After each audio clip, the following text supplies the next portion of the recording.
여러분, 인싸라는 말을 아십니까? 인싸. 60 넘으신 분들은 이게 무슨 말인가 하는 말이 있을 거고, 조금 젊으신 분들은 그거 어디서 들어봤는데 하실 분도 있을 거예요. 요즘 젊은이들이 쓰는 말인데요. 사람들의 관심을 끄는 유명인이나 아니면 유명한 장소를 가리키는 말입니다.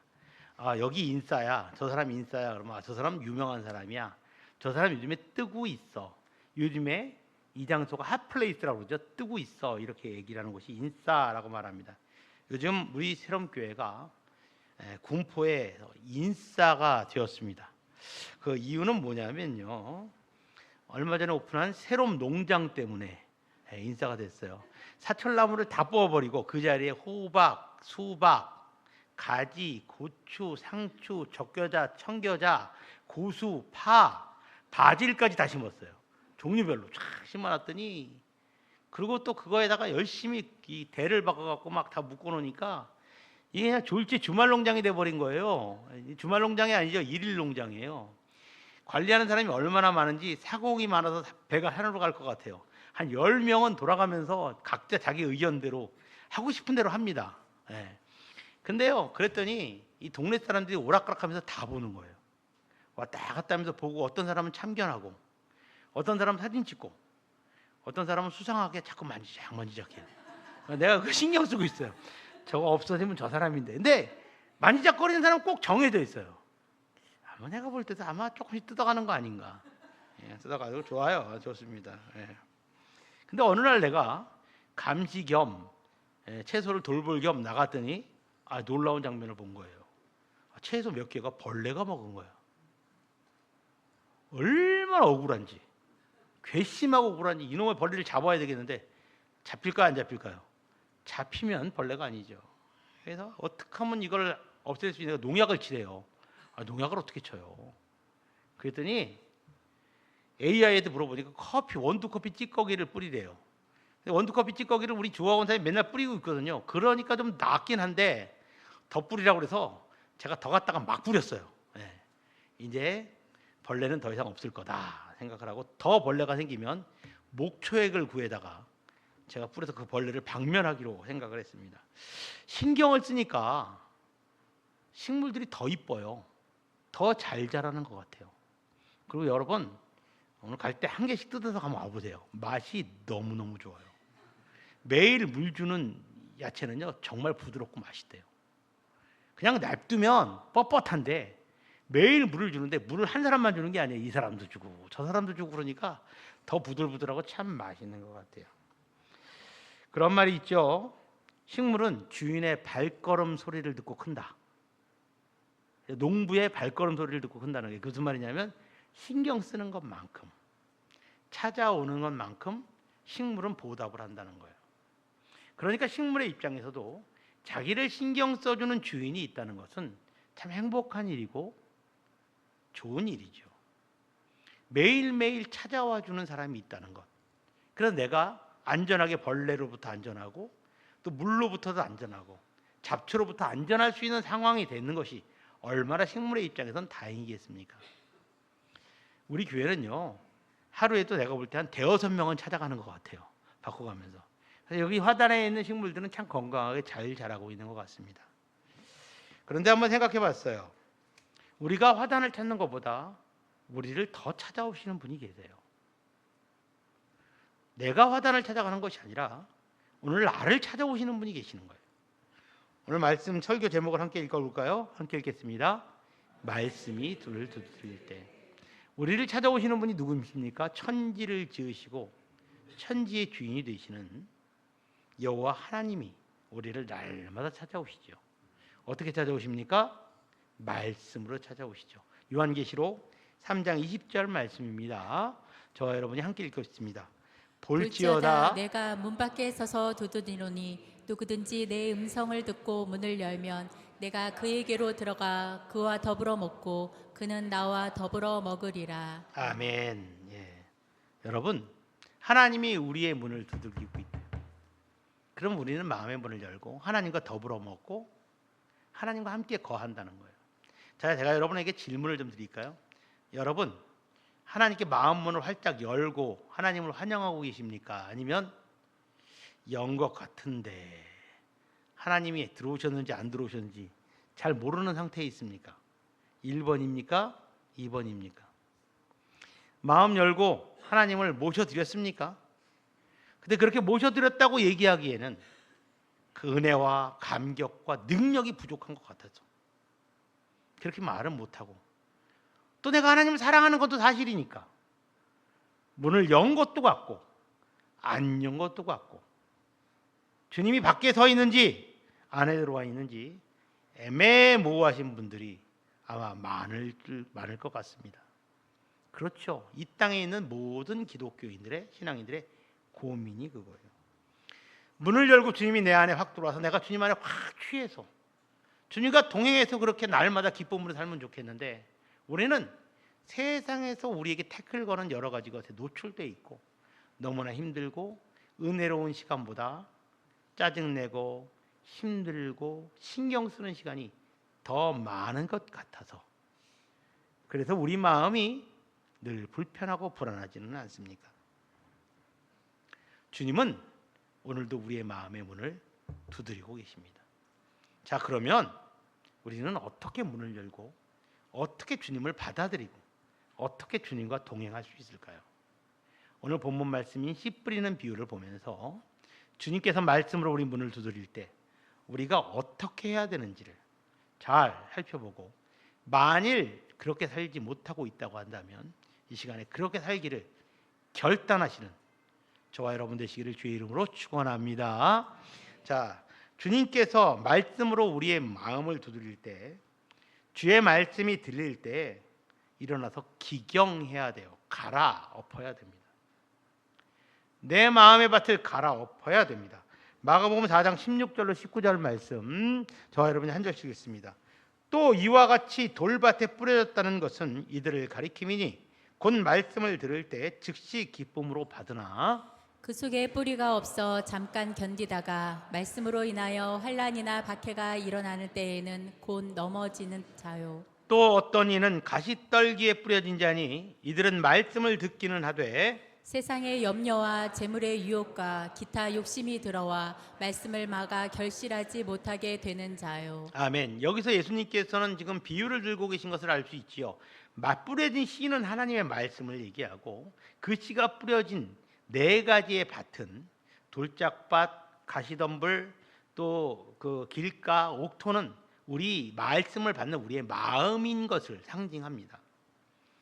하나님의 말씀은 공평해서 어느 밭에든지 똑같이 뿌려져요. 그러니까 하나님 말씀은요, 어떤 사람에게도 똑같이 들려집니다. 돌짝밭과 같은 마음에도 들려지고, 길가와 같은 마음에도 들려지고, 가시덤불과 같은 마음에도 들려지고, 옥토와 같은 마음에도 들려집니다. 그런데 처음에는 옥토는 없었어요. 말씀이 들려질 때 그 말씀이 뿌리내릴 수 있도록 돌을 캐내고 가시덤불을 걷어내서 수고하고 노력한 밭이 옥토가 된 거예요. 그런데 왜 똑같이 들려졌는데 다른 세 개의 밭은 그대로 아무런 변화도 일어나지 않은 걸까요? 그것은 그들이 말씀을 들었을 때 아무것도 하지 않았기 때문입니다.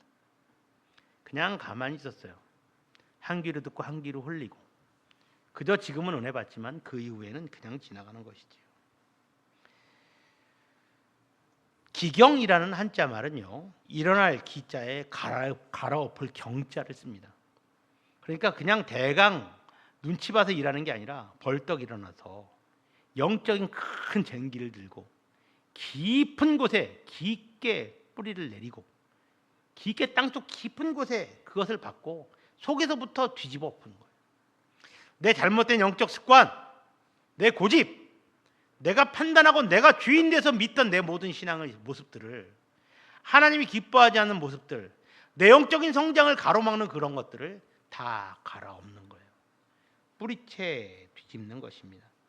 그 과정에서 비록 땀이 나고 벌레에 물리고 피가 흐르고 긁히고 상처를 받아도 돌을 캐내고 가시덤불을 파헤치는 수고를 건너뛰면 결코 풍성한 열매를 거두는 옥토는 될 수가 없습니다. 제가 성도님들과 가끔 상담을 하죠. 목사님, 이거 때문에 참 힘들어요. 어떻게 하면 좋을지 모르겠어요. 라고 성도님들이 저에게 말씀하십니다. 근데 그걸 보면 다 현실적인 문제들이에요. 돈 문제라든지 사업의 문제라든지 건강이라든지 자녀라든지 관계의 문제들이에요. 듣고 보면 참 구구절절이 힘들고 어려운 일들이에요. 쉽지 않은 문제입니다. 그러면 저는 목사이기 때문에 기도를 하고 이렇게 얘기를 해요. 집사님, 권사님, 저도 기도할 테니까 그 문제를 놓고 우리 함께 더 기도했으면 좋겠어요. 예배도 좀 더 많이 나오시고 말씀도 조금 더 가까이 하시고 기도 시간을 좀 더 늘렸으면 좋겠습니다. 저도 그 시간 정해놓고 그렇게 할 테니까 집사님도 그렇게 하시죠. 그러면 10분 중에 9명은 대답이 어떤지 아십니까? 이 목사님 그래야 되는데 내가 지금 너무 바빠요. 내가 몸이 너무 아파요. 좀 나으면. 내가 지금 너무 신경 쓰는 게 많아요. 조금 더 생각이 정리되면 할게요.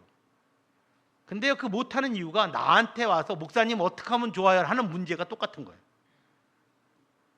이것 때문에 내가 돈이 너무 없어서 왔는데 예배드리자면 돈을 벌어야 돼서 안 된대요. 너무 바빠서 문제라고 하나님께 집중 못 한다는데 예배드리자니까 너무 여전히 바쁘니까 조금 바쁜 일 지나가면 하겠대요. 다람쥐 쳇바퀴 도는 거예요. 본인이 말한 문제에 본인이 해결을 못해요. 나의 밭에 돌을 꺼내고 싶은데 돌이 무거워서 못 꺼내겠대요. 가시덤불을 파헤쳐야 되는데 가시덤불에 찔릴까 봐 싫대요. 그러면 누가 그것을 팔 수 있을까요? 하나님이 파주실까요? 하나님은 말씀을 뿌리세요. 말씀은 하나님이 주시지만 파헤쳐서 좋은 밭을 만드는 건 누가 합니까? 우리가 해야 돼요. 그건 말씀을 맡은 자들의 사명이에요. 그 사명을 감당할 때 주님을 위해서 감당하는 게 아니에요. 나를 위해 감당할 때 그것이 나에게 오롯이 복이 되고 은혜가 되어 돌아오는 줄로 믿습니다. 그러니까 우리는 수고해야 돼요. 그 마음의 밭을 갈아 엎는 수고를 해야 돼요. 주의 말씀이 떨어졌을 때 깊게 뿌리내리고 줄기를 뻗어서 큰 나무가 될 수 있도록 우리는 우리의 마음밭을 주님이 원하시지 않는 세상이 기뻐하는 것들을 즐거워하는 마음에서 주님이 말씀이 깊게 뿌리낼 수 있는 그런 영적인 토양을 만들어 가야 된다는 거예요. 여러분, 핑계는 편해요. 근데 핑계 대갖고요 내 마음의 밭을 절대 키우지 못해요. 제가 달란트 비유를 생각하면서 혼자 고민해 본 게 있어요. 난 천국 가면 주님께 꼭 물어보려고 그래요. 5달란트, 2달란트, 3달란트를 맡은 사람은 남겼잖아요. 1달란트 남긴 사람은 어땠습니까? 책망을 받았죠. 근데 만일 내가 5달란트를 받았는데 열심히 사업하다가 사업이 안 됐어요. 그래서 5달란트를 다 잃어버렸어요. 손해를 본 거예요. 그런 사람은 주님이 어떻게 하셨을까요? 혼내셨을 것 같습니까? 칭찬했을 것 같습니까? 우리 이번에 임직받는 안민희 집사님 한번 대답해 보시죠. 없는 얘기지만 이 다음에 천국 가면 누가 먼저 갈지 모르지만 가서 표정이 아이고 목사님이 먼저 가셔야죠 하는 표정인데 내가 먼저 갈게요. 가서 내가 물어볼 텐데 하나님이 그러면 어떻게 말씀하실 것 같아요? 안민희 집사님 생각엔. 열심히 해서 잃어버린 사람을 칭찬했을 것 같아요? 책망했을 것 같아요? 책망하실 것 같아요? 유상민 집사님 어떻게 생각하세요? 기다려 주실 것 같아요? 그럼 조영아 집사님 어떻게 생각하세요? 내가 계속 이렇게 질문하는 건 답이 안 나와서 그래요. 어떻게 했을 것 같아요? 하나님이 칭찬하셨을 것 같아요. 저는 칭찬했을 것 같아요. 맡기신 건 누구예요? 하나님이에요. 나는 최선을 다했어요. 그러면 되는 거죠. 성경에는 안 나와 있지만 저는 혼자 상상해봐요. 내가 오늘 하나님의 말씀을 붙들고 내가 기뻐서 즐거워서 열심히 했어요. 목회를 하는 목사님 중에 교회가 너무 힘들어서 접는 분이 계세요. 너무 가슴 아프고 본인이 실패자라고 생각하시는 분이 있어요. 실패자 아니에요. 세상에서 볼 때는 그럴지 몰라도 하나님이 보시기에는 너무나 훌륭한 목회자죠. 적당히 하면서 교회 부흥하는 그런 사람들을 사꾼이라고 그러죠.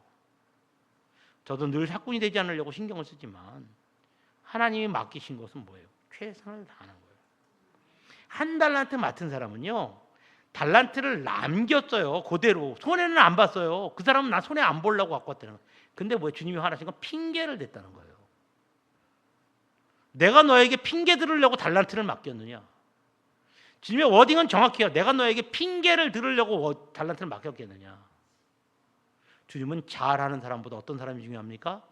열심을 다하는 사람을 중요하게 생각해요.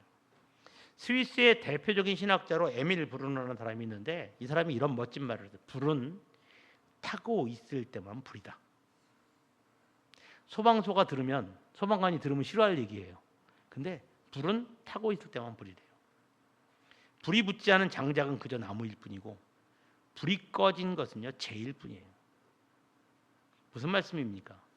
내 마음이 아무리 잘 마른 장작이라도 뒤에 말씀이 떨어질 때 불이 붙어야 돼요.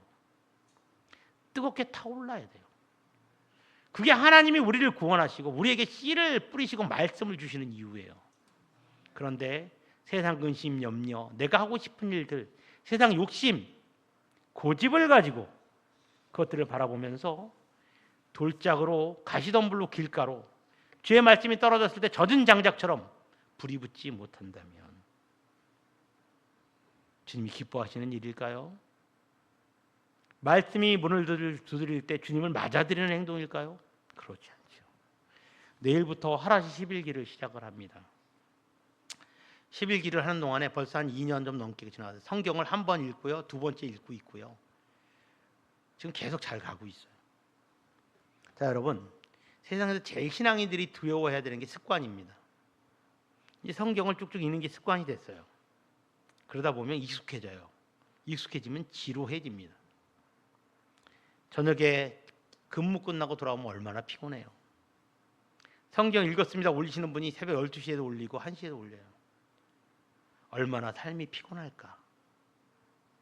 그래도 말씀을 놓지 않으려고 몸부림치는 걸 보면서 절로 기도를 하게 돼요. 하나님, 이 집사님이 지금 이 시간에 성경 읽었다고 올렸는데 얼마나 하루 종일 힘들었을까요? 나 대신 주님께서 위로해 주시고 만져주시고 좀 채워주세요. 기도가 절로 나와요. 팀장님, 부팀장님, 헬퍼들이 하는 일이 그 일이에요. 기도해야 돼요. 팀원들을 위해서. 책임을 그래서 맡은 거예요. 아휴, 한 텀만 쉬어가자. 몸도 아프고 피곤하고 그동안 할 만큼 했으니까 쉬어가면 어때? 뭐 쉬어간다고 목사님이 뭐라고 말하는 것도 아니고 그냥 이름에서 슬쩍 빠지는 건데. 그런 마음 갖고 계신 분 있습니까? 찔리라고 얘기하는 거 절대 아닙니다. 또 다시 들어갈까 말까 고민하시는 분 있습니까? 아직 안 늦었어요. 네. 제 전화번호는 010-3339-7859입니다. 전화 주시고 카톡 주시면 얼마든지 여러분이 원하는 자리에 넣어드려요. 누구를 위해서 말씀을 읽을까요? 하나님을 위해서요? 아니요. 나를 위해서입니다. 그 말씀이 나를 세우고요. 나를 변화시키는 말씀이기 때문에 그래요. 그 말씀이 나를 갈아엎어야 돼요. 그런 수고를 해야 돼요. 그런 결심을 해야 된다는 거예요. 묵은 땅을 더 묵혀두면 어떻게 될까요? 옥토도 묵혀두면 잡초가 자랍니다. 가시덤불이 울창해서 나중에 기경할 엄두도 나지 않을 거예요. 여러분, 호세아서 10장 12절 말씀을 우리 같이 한번 읽어볼까요?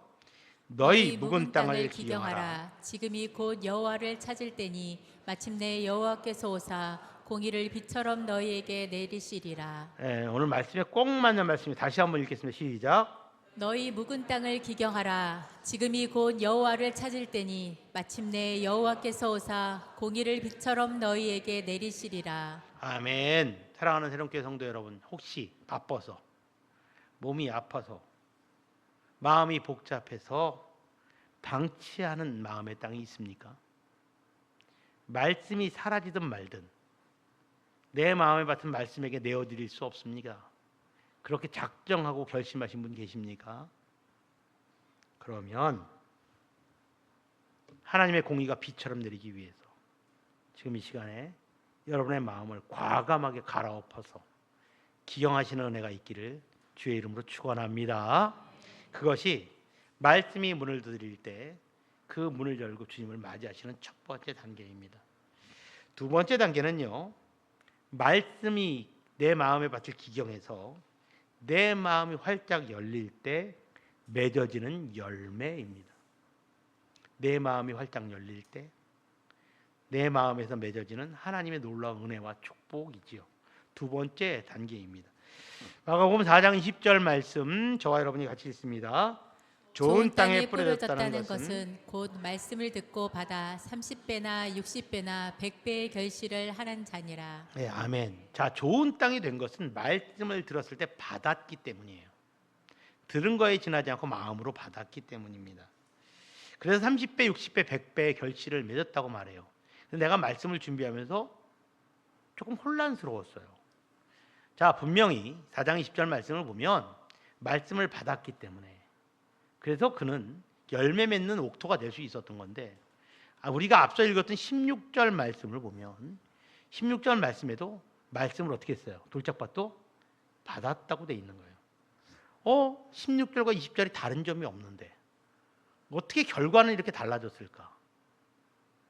고민하다가요. 영어 성경을 찾아봐도 발음이 똑같아요. 단어가.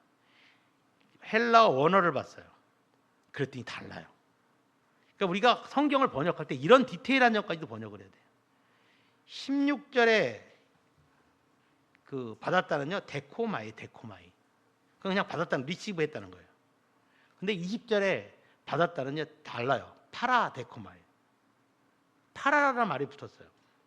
여러분은 파라클레이토스란 말 들어보셨죠? 성령님이 파라클레이토스예요.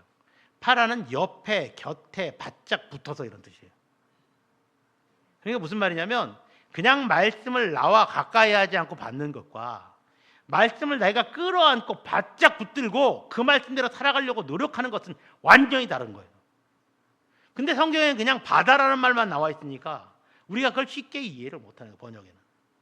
그래서 원어를 봐야 돼요. 파라 데코마이. 그냥 데코마이.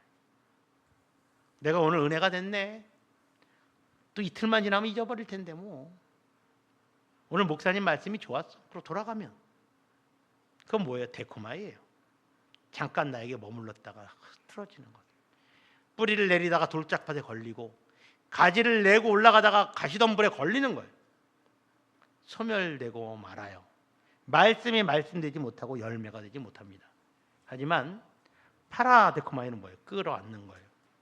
말씀대로 살려고 생각하고 말씀을 지키려고 생각하고 그 말씀에 내가 목숨을 거는 거예요. 그런 사람이 하나님이 주신 아름다운 결실을 맺게 됩니다. 30배, 60배, 100배의 결실을 맺는 거예요. 지난주에 엊그저께 세미나를 가면서 윤삼열 목사님이랑 같이 가게 됐는데 윤삼열 목사님이 재밌는 얘기를 하더라고요. 목사님, 하나님은 참 살아계신 것 같아요.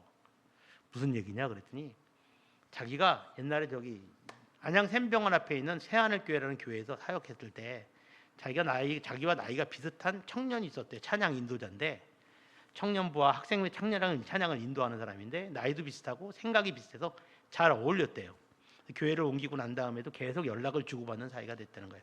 장정우라는 이름의 청년이었는데 세월이 지나서 이제 그 사람도 가정을 이루고 이제 집사가 되었는데요. 근데 찬양 인도자인데 하나님을 너무 찬양하고 싶어 하는데 기타도 별로 못 치고 목소리도 별로 안 좋고 인물도 별로 안 된다는 거예요. 여러분 찬양 인도자의 그 모델은요 우리 교회에 다 있어요. 라스람 목사님, 김대원 목사님, 안미 집사님. 기타 잘 쳐. 목소리 끝내줘. 인물은 더 끝내줘요. 그러고 보니까 나는 가진 게 하나도 없네요. 네. 그래서 저는 찬양인도 안 해요. 근데 이 세 분은 다 찬양인도자로 정말 충분한 자격들이 있고 모양이 돼요. 근데 이 장정우는 그게 하나도 없대요. 나랑 같은 비슷한가 봐요.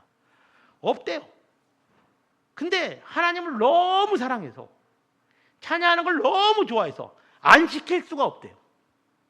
제일 먼저 나와서 기도로 준비하고 있는데 당연히 찬양인도 하지 마 시키겠어요? 그리고 하고 사람이 많이 나오든 안 나오든 정말 열심을 최선을 다해서 하고 더 중요한 건 말씀의 은혜를 받으면 그 말씀을 적어놓고요 그대로 살려고 노력한 노트가 있대요. 노트가 은혜 받은 말씀을 한 달 전에 은혜 받은 거 6개월 전에 은혜 받은 거 찾아보고 내가 그 말씀대로 살았나를 매번 돌아보는 참 대단한 사람이었대요.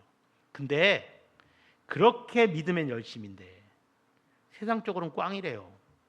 학벌도 별 볼 일 없고 스펙도 별 볼 일 없고 집안도 별 볼 일 없대요.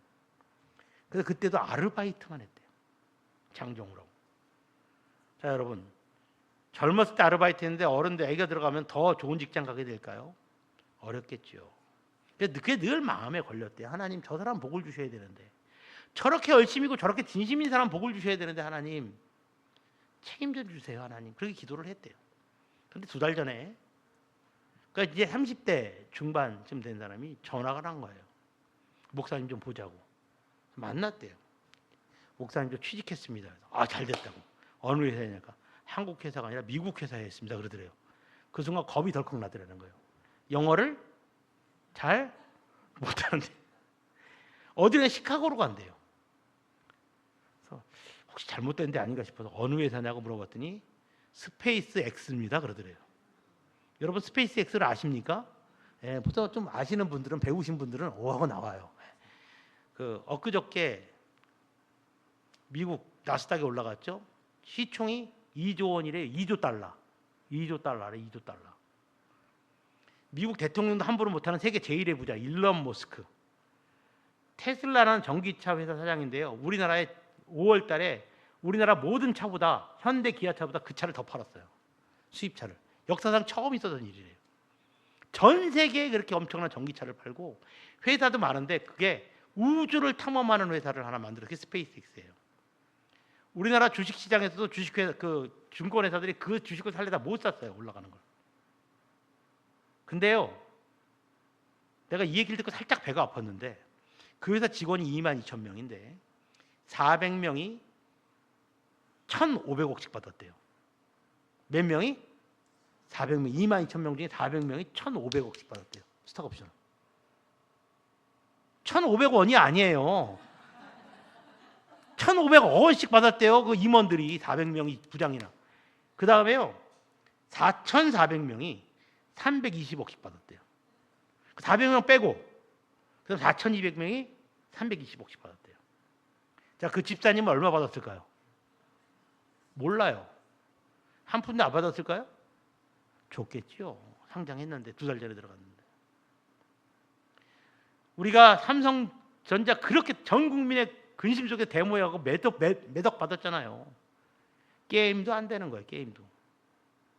근데요, 아는 사람 한 명도 없어. 밀어주는 사람 한 명도 없어. 본인도 거기 왜 됐는지 모르겠대요. 장정을 한 사람. 우리 성권사님 집 있는데 사시는 분이에요. 그 근처에 사는 청년이에요. 지금 미국 갔죠. 본인도 모르고 목사님도 몰라요. 세상 사람들 아무도 몰라요. 근데 우리는 알아요, 몰라요? 알아요. 왜요? 파라 데코마이 한 사람. 하나님의 말씀을 끌어안고 불리한 스펙에 불리한 조건에도 끝까지 하나님 중심으로 살아가는 사람은 하나님이 길을 여시는 거예요. 그래서 내가 그랬어요. 내가 이 예화를 꼭 쓰고 싶다. 목사님 마음껏 쓰십시오. 그래서 내가 그랬어요. 그 청년이 그래서 받은 11조를 자기네 교회로 하라고 전화하려고 그런대요. 그래서 그 11조에 10분의 1만 우리 교회로 보내라. 대답을 안 하더라고요. 여러분, 남이 잘 되니까 배 아픕니까? 이런 기적 같은 이야기가 장정우라는 사람 있잖아요. 세상 것을 바라보지 않고 주님만 길이고 주님만 진리고 주님만 빛이라고 보고 따라가는 사람. 우리는 그런 열매를 거두고 있습니까? 여러분, 하나님의 마음을 끝까지 품었던 시간들은 결코 헛되지 않습니다. 지금은 고난의 터널을 지나가는 것 같아도 그 터널이 끝나고 하나님이 원하시는 때가 되면 30배, 60배, 100배, 1000배, 10,000배 놀라운 은혜가 되어서 돌아옵니다. 요셉은 그렇게 살았고요. 다윗도 그렇게 살았어요. 요셉의 일생이 얼마나 불쌍했습니까? 형들한테 팔려서 모함 받아서 그 다음에 종으로 갔다가 죄수로 갔어요. 잊혀진 사람 같았어요. 하지만 그 안에서도 하나님의 말씀을 붙들고 하나님이 형통한 자가 되게 하셨더니 그의 일생이 그 이후에 정말로 100만 배, 1000만 배의 놀라운 축복받는 사람이 되었습니다. 애굽에서 가장 비천한 사람이 가장 높은 자리까지 올라가게 되었습니다. 그 이야기는 성경에만 나오는 이야기가 아닙니다. 우리 삶 속에서 우리들 가운데서도 얼마든지 나타날 수 있는 이야기인 줄로 믿습니다. 갈라디아서 6장 9절 말씀 우리 같이 한번 읽어볼까요? 함께 읽겠습니다. 시작. 우리가 선을 행하되 낙심하지 말지니 포기하지 아니하면 때가 이름에 거두리라. 아멘. 이번에는 시편 126편 5절과 6절 말씀입니다. 한 절씩 읽습니다. 눈물을 흘리며 씨를 뿌리는 자는 기쁨으로 거두리로다. 울며 씨를 뿌리러 나가는 자는 반드시 기쁨으로 그 곡식단을 가지고 돌아오리로다. 아멘. 울면서 나갔대요. 처음부터 인정하고 알고 간 거예요. 하나님 말씀을 따라 사는 것이 얼마나 나에게 힘들고 어려운 일인 줄 알면서 의심 없이 피곤하고 힘들지만 그 길을 향해 달려나간 것이죠.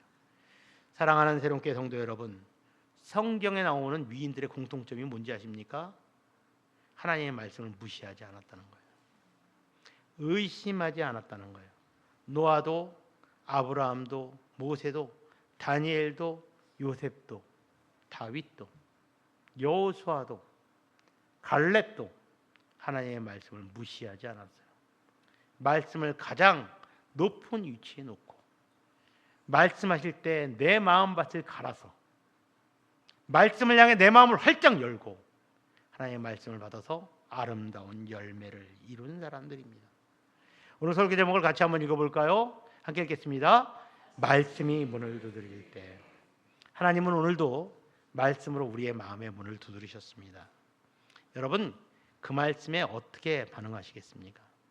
말씀이 걸리고 목사님 나는 그렇게 못할 것 같아요 하시는 부분이 있습니까? 그런 분이 있다면 조용히 그 말씀을, 그 부분을, 그 마음을 기경하시기 바랍니다. 천하에 쓸데없는 부분입니다. 갈아엎으시기 바랍니다. 도움이 안 됩니다. 갈아엎어서 말씀이 깊이 뿌리낼 수 있도록 여러분을 그 말씀에 복종시키는 은혜가 있기를 바랍니다. 그리고 내 마음이 이제 주님을 향해 활짝 열렸다면 주님, 나를 주장하여 주셔서 그 열린 마음 가운데 주께서 복 내려 주옵소서. 자라나게 하시고 영적인 나무가 자랄 때 하나님 주시는 육적인 은혜도 육적인 축복도 충분할 줄 믿사오니 아버지 하나님 먼저 하늘의 은혜를 가득가득 채워 주옵소서. 그런 기도와 결단으로 하나님 앞에서 여러분의 심령을 활짝 열고 승리하시고 축복받는 저와 여러분 되시기를 주의 이름으로 축원합니다. 기도하겠습니다.